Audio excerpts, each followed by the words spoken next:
Look, my life here, you can see it in some ways. There's a certain disconnection between my profession as a writer and the needs of Zimbabwe as a developing country. A developing country doesn't really need a writer like me. It needs teachers. It needs development officers.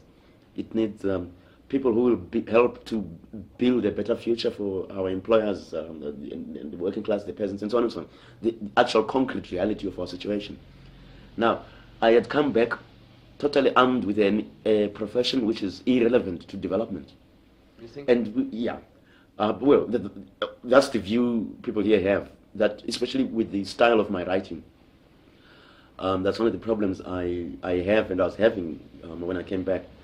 The fact that people considered my view of literature and the way I worked it out, they really considered it as an indulgence.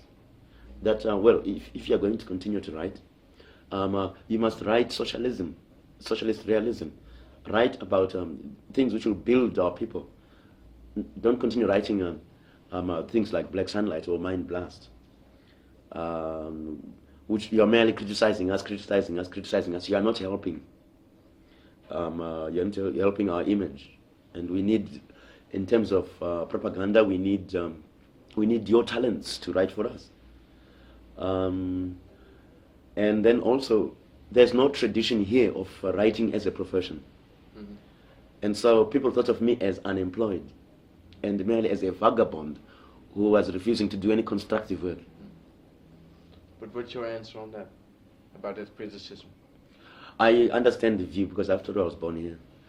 But at the same time, I refuse to compromise on the one thing, you see, which really keeps me sane. All this reading, all these attempts at trying to discover my own inner intellectual development. I've already argued that I don't see my work as being irrelevant, though I can see the other person's point of view. And that in any case, for instance, in terms of Zimbabwean literature's development, I have put Zimbabwe on the international map in terms of literature. And I usually simply say, well, why don't you just leave me alone, not arrest me, and just leave me alone to write and to read and to drink my beer, as long as I'm doing my work.